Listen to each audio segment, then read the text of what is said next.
Assalamualaikum warahmatullahi wabarakatuh. Sebelumnya perkenalkan, nama saya Wibowo Yoga Alfianto, NIM D6190077.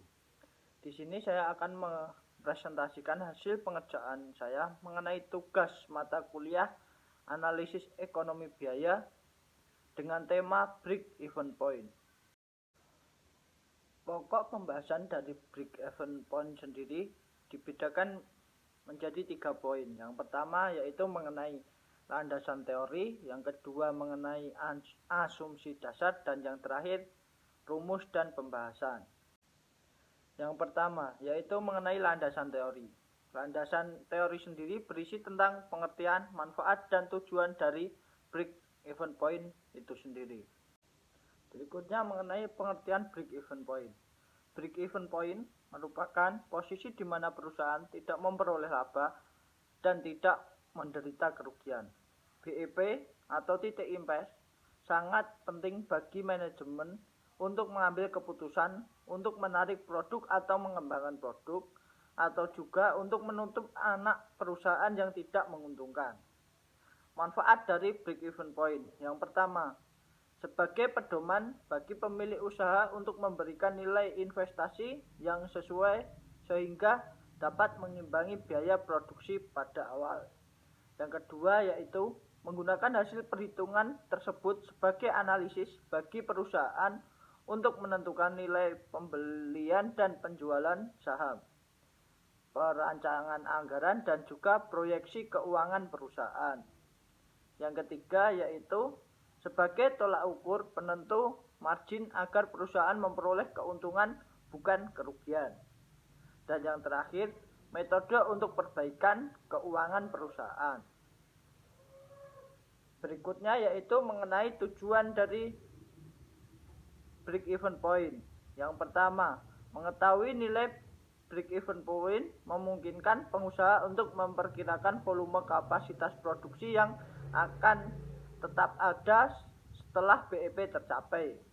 Dengan menentukan nilai BEP, dapat menentukan proyeksi keuangan maksimum yang mungkin akan terjadi. Yang kedua, nilai BEP memungkinkan untuk menentukan langkah-langkah efisiensi yang dapat perusahaan ambil. Misalnya, otomatisasi tenaga kerja ketika kegiatan manufaktur dilakukan secara otomatis. Biaya tetap dan variabel berubah. Ini karena biaya variabel yang berkaitan dengan tenaga kerja digantikan oleh biaya tetap yang berkaitan dengan mesin. Dan yang terakhir, nilai BEP dapat membantu pengusaha untuk mengetahui perubahan nilai keuntungan. Jika terjadi perubahan harga produk, hubungan antara nilai BEP, biaya produksi, dan keuntungan adalah paralel. Jadi jika salah satu elemen meningkat, elemen lain juga akan meningkat dan sebaliknya. Yang berikutnya mengenai komponen break even point. Terdapat 4. Yang pertama yaitu biaya tetap atau fixed cost. Fixed cost adalah biaya yang tetap konstan terlepas dari perubahan dalam proses produksi. Perubahan yang dimaksud adalah kemampuan perusahaan untuk memproduksi barang dari waktu ke waktu. Contohnya, biaya tetap adalah penyusutan tenaga kerja, sewa bangunan, dan gudang. Yang kedua yaitu pendapatan. Dalam bisnis, pendapatan berasal dari terjadinya penjualan produk. Untuk menghitung keuntungan, kalikan harga jual dengan jumlah produk yang dijual. Perusahaan membutuhkan nilai pendapatan untuk memperkirakan pendapatan per periode berdasarkan margin atau variansi margin dan unit dan juga harga. Yang berikutnya mengenai biaya variabel atau variable cost. Biaya variabel adalah biaya yang nilainya bervariasi per unit. Terjadinya perubahan biaya karena seiring volume kapasitas produksi yang dapat berubah dalam menanggapi permintaan pasar. Yang terakhir mengenai harga jual atau price. Harga jual adalah jumlah dari semua biaya yang terkait dengan memproduksi item ditambah dengan nilai keuntungan atau margin yang akan perusahaan peroleh. Biasanya penentuan harga jual per unit terjadi setelah produksi. Yang berikutnya mengenai asumsi dasar break-even point. Terdapat 5 asumsi. Yang pertama yaitu harga jual per unit tidak berubah selama periode yang dianalisis. Yang kedua, seluruh biaya dibagi ke dalam biaya tetap dan biaya variabel.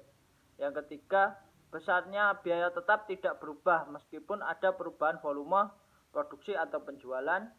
Yang keempat, besarnya biaya variabel berubah secara proporsional dengan volume produksi penjualan. Ini berarti bahwa biaya variabel per unitnya adalah tetap atau sama. Yang terakhir, perusahaan hanya memproduksi satu macam produk. Apabila diproduksi lebih dari satu macam, maka sales mix atau komposisi barang yang dijual adalah tidak berubah atau konstan. Yang berikutnya mengenai perhitungan rumus. Perhitungan rumus BEP sendiri ada dua, yaitu per unit, yaitu dengan fixed cost dibagi dengan harga jual dikurangi variable cost. Dan juga BEP rupiah yang dihitung dengan rumus fixed cost dibagi dengan 1 dikurangi variable cost per penjualan. Contoh kasus, selama 2010, perusahaan Maju Makmur menjual 200.000 unit produk dengan harga 100.000 per unit. Biaya variabel per unit adalah 50.000 dan biaya tetap berjumlah 80 juta rupiah. Tentukan BEP dalam unit dan rupiah. Untuk perhitungan BEP per unit, yang pertama yaitu fixed cost dibagi dengan harga jual kurangi variable cost, yaitu sebesar 80 juta dibagi 100.000 kurangi 50.000 dan diperoleh hasil BEP per unit sama dengan 1.600 unit. Untuk BEP rupiah dapat dihitung dengan fixed cost dibagi dengan 1 min variable cost per penjualan per unit, yaitu 80 juta dibagi dengan 1 dikurangi 50.000 per 10.000 dan didapatkan hasil sebesar 160 juta. Jadi kuantitas yang harus dijual agar perusahaan berada di dalam kondisi impas adalah 1.600 unit produk dengan nilai jualnya sebesar 160 juta. Yang berikutnya mengenai dampak perubahan berbagai faktor terhadap BEP. Perubahan harga jual per unit terhadap BEP. Yang pertama yaitu analisis BEP menggunakan asumsi bahwa harga jual per unit konstan. Bila harga jual per unit naik, memiliki dampak yang menguntungkan karena BEP-nya akan turun. Dalam grafik BEP, titik break even-nya akan bergeser ke kiri, yang berarti untuk tercapai BEP cukup diperlukan kuantitatif yang lebih kecil. Berikutnya yaitu bila harga jual per unit turun, memiliki sifat efek yang merugikan karena BEP akan menjadi naik atau meningkat. Dan yang terakhir, dalam grafik BEP, titik break even point-nya akan bergeser ke kanan, yang berarti untuk tercapai BEP diperlukan kuantitatif yang lebih besar atau lebih banyak. Sekian presentasi dari saya, kurang lebihnya mohon maaf. Billahi taufiq wal hidayah. Wassalamualaikum warahmatullahi wabarakatuh.